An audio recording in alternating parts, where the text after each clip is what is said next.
Cześć, witamy Was serdecznie. Dzisiaj wraz z Leszkiem, naszym zaprzyjaźnionym rolnikiem, siedzimy w Arbosie. Leszka pewnie znacie z John Deere'a. No, dokładnie. No, powiem tak. Poprosiłeś mnie o to, żeby wypowiedzieć się na temat tego ciągnika Arbos. Tak sobie orze i myślę, mówię, co ja mam teraz powiedzieć? Facet, który jeździ 10 lat John Deere'em, ma się wypowiedzieć na temat Arbosa. Okej. Porównując na swojej przykładzie na gospodarstwie. 10 lat temu, jak kupowałem John Deere'a, to z myślą o tym, że to moje gospodarstwo się będzie nadal rozwijać i będzie potrzebny ciągnik, żeby on miał ten zapas mocy na ileś lat, tam wiadomo, że ileś te 30% gospodarstwa się będzie mogło jeszcze zwiększyć. No żeby właśnie, co chwilę No nie oczywiście, zmienia się tak, maszyna. no to już było założenie na ileś lat do przodu, tak? No ale przyszły takie czasy, że no zaczęli sobie jedni rolnicy jedni drugim podbierać ziemię. Dzierżawy jakieś tam po 2,5 tysiąca, nawet do 3 tysięcy, zależy od rejonu. No podebrali mi na przykład 25 hektarów. To już jest strzał, To nie? jest strzał, no zabolało, nie? No dobra, no ciągnik był w kredycie, okej, no ciężko było, ciągnik spłacony. Teraz sobie lekko dycha. Przez 10 lat może zrobił niecałe 4000 godzin. No to jest na taki duży ciągnik. I na tą chwilę, jak mi to gospodarstwo stopniało, bo stwierdziłem, że nie będę robił za takie pieniądze, żeby, nie wiem, no właściciel jednak z tej ziemi miałby więcej niż ja, który miał uprawiać, kupować sprzęt, zużywać go, amortyzację, nawozy, paliwo. Przewracać tą ziemię, byle przewracać. Dokładnie, tak naprawdę. ma coś z tego zostać, tak? Każdy robi to dla zysku, nie dla idei. No idea też jest ważna. No i stwierdziłem, że jakbym miał dzisiaj być w tym samym miejscu, co jestem i miałbym to gospodarstwo, co teraz mam i bym nie miał tego John Deere'a, tylko tak wtedy zaczynałem od Ursusów, które otrzymałem od rodziców, to uważam, że ten ciągnik tej mocy, te 130 parę koni na te 70 parę hektarów, czy tam niecałe 80, wystarczająco. On by sobie dał radę bez problemu, a nie trzeba takiej kwoty, Tak. jak za zachodnie, nie mówię takie marki, bo wszystkie są dobre, nie wykluczam, że ten jest taki, tylko patrzę przez pryzmat ceny i kosztów nawozu, które teraz są. No w ogóle koszty No. produkcji bardzo mocno wzrosły. Tak. Paliwo. To teraz sobie kupić luksus, żeby jeździć ciągnikiem, no dzisiaj bym tego nie zrobił, no ten ciągnik jednak jest, no to jest ciągnik, który ma zarabiać i pracować dla nas, a nie my będziemy robić dla niego. No dokładnie. No, to za tą cenę, które tam mówiliśmy sobie poza kamerami, to uważam, że ta cena tego ciągnika jest adekwatna do tego, który można sobie zaryzykować, żeby sobie go kupić i pracować na tym areale, który się tam w tej chwili posiada, tak? Na przykład mówię cały czas według swojego przykładu, swojego gospodarstwa, że ten ciągnik na mnie by w tej chwili wystarczył, bo mój na przykład, on się teraz tak przysłowił pasie. Tak. Oszczędzane jest. Oszczędzany, nie ma co robić na taką ilość gospodarstwa. Także jeszcze tur do niego, widzę mocowania. Także on by był z turem, to dla mnie, na moje gospodarstwo był idealny. No ale popracowałeś za nim dosyć dużo. No, powiem, że każdy mówi, że jakiś tam Arbos, jak ktoś nie ma do czynienia, to tylko mówi źle, ale niech wsiądzie, niech pojeździ, to może sam, jakie ma realia. Dokładnie. Tak No. jak mówiliśmy, jak ktoś się przesiada z Ursusa wysłużonego, to jest ogromny przeskok. To jest przeskok. No nie powiem, komfort mojego ciągnika, a ten troszeczkę jest niższy, nie powiem, ale adekwatny do ceny i do tych cen, to ja już wolę się poświęcić, jakbym miał dzisiaj kupować ten ciągnik.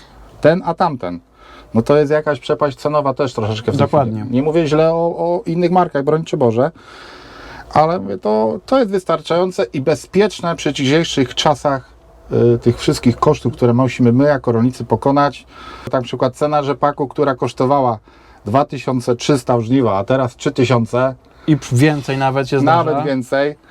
Okej, niektórzy schowali, przemagazynowali, zabezpieczyli się, nie musieli sprzedawać, mieli magazyny, wygrali, ale nie wszyscy mogli to zrobić. Pewnie, ale to teraz ta cena rekompensuje, jest w miarę dobra i rekompensuje koszty poniesione za tamten rok. No, Ale właśnie. teraz przy tych cenach nawozów nowy sezon, to co, cena 6000 za rzepak?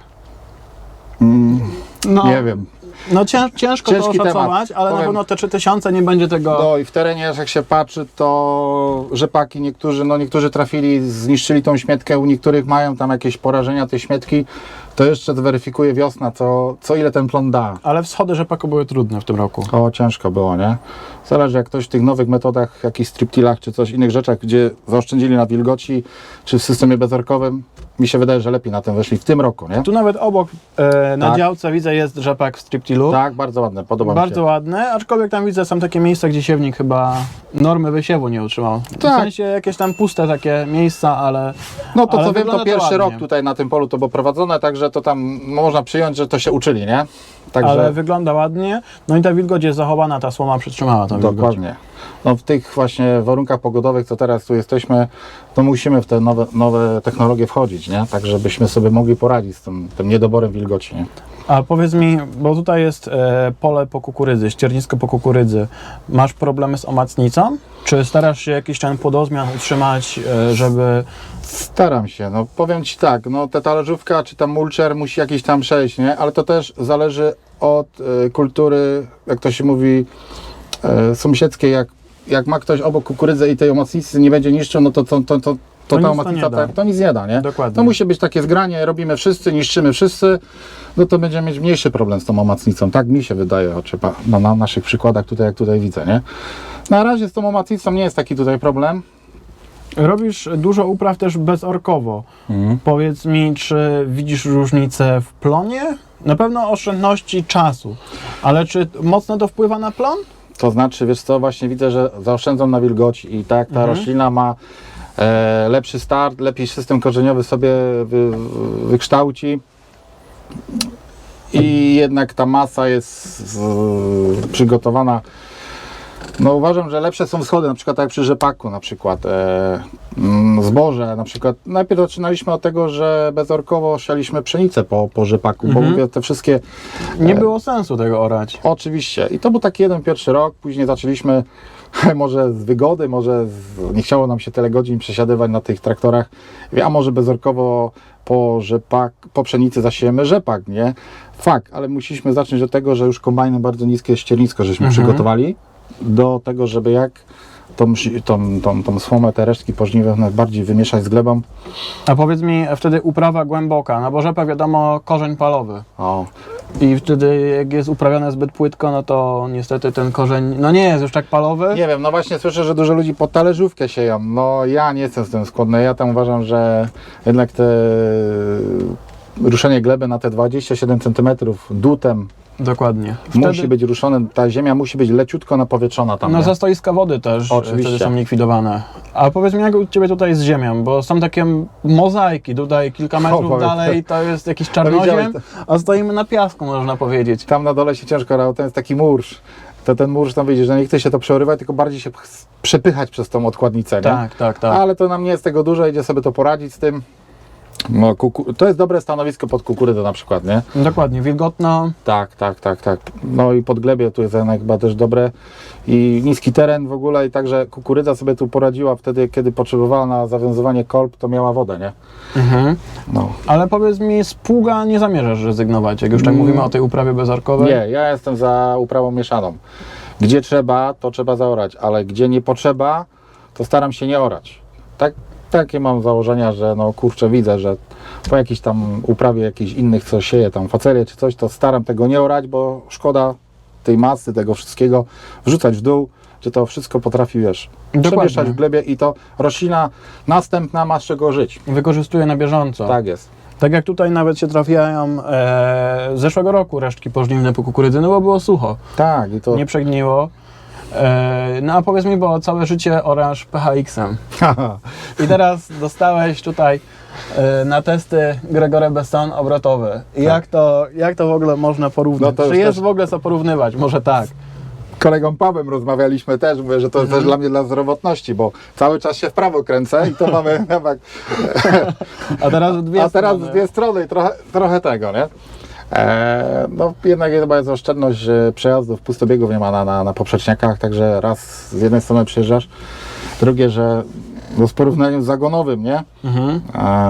Z tym, że nie masz tego problemu, wiesz, że w tym roku zaczynałeś z tej strony, w drugim roku zaczynasz z tej strony i koniec, a tak to musisz myśleć, gdzie tam, czy w tym roku robisz tam zwane zagnanie, czy rozoranie, Tak, czy później tak, zagarnienie tak. bruzdy, a tak masz całe pole w równości, nie?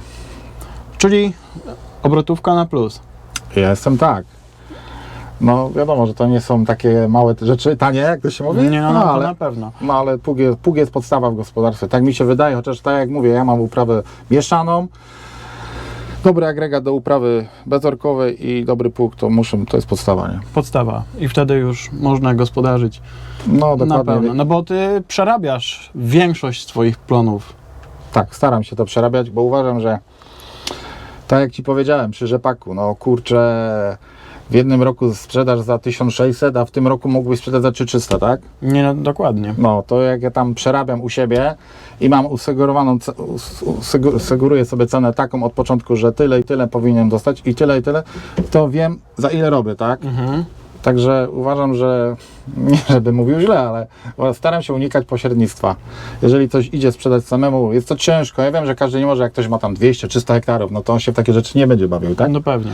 Ale jak mi, mówię, stopniało gospodarstwo, musiałem się czymś zająć, żeby po prostu mieć też sobie, wiesz, po co wozić po 14 ton przyczepy i przerabiać tam, nie wiem, szczelam tak jak na kukurydzy wielkiej ilości. Sieję jakieś inne rzeczy, co na przykład szczelam przyczepą 4-tonową, przewiozę tego towaru za taką wartość, szczelam na jakąś tam roślinę, nie będę mówił jaką, Mhm, no pewnie.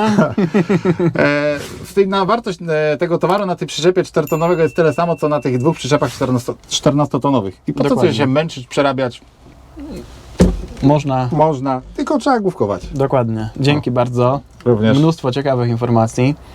No i wyjaśniłeś krótko, jak to można z tym ciągnikiem. No ja polecam, mówię, no jak ktoś ma takie te 60-70 hektarów, Nie trzeba tej nie po co przepłacać? luksusów, że tak powiem. Jak ktoś kogoś stać i też ma takie, ja miałem też aspiracje, że jak byłem młody, chciałem mieć tego John Deere'a i nie patrzyłem na to, że on tyle kosztuje. Ja chciałem od dziecka, mówię, zawsze będzie John Deere i ma być ten John Deere, nie? Ale on wtedy mógł na siebie zarabiać. Tak, on wpłacał wtedy się. zarabiał, tak. A na tą chwilę, jak to gospodarstwo troszeczkę stopniało, mówię, bo ja mówię, no, zasady jestem taki, że nie muszę robić tej ziemi za wszelką cenę, bo ktoś tam podebrał, to nie, chcę podbierać i chcę robić za darmo, niech sobie robi w tej ziemi. Mówię, no, ja nie mam kalkulatora z gumy, nie? Dokładnie. Coś kalkuluję i muszę to zarobić, tak? Ale jak mam tylko przerabiać, mielić pieniądze, że bo mi coś tam zostanie, a obracam sprzętem milionowym, żeby mi zostało, strzelam, 1000 zł z hektara, to po co mi to robić? Nie ma sensu. No, bo może wyjdę na zero, a wyjdę może na plus, no to tam. Dzięki bardzo. Również dziękuję. Do kolejnego filmu. Pozdrawiam.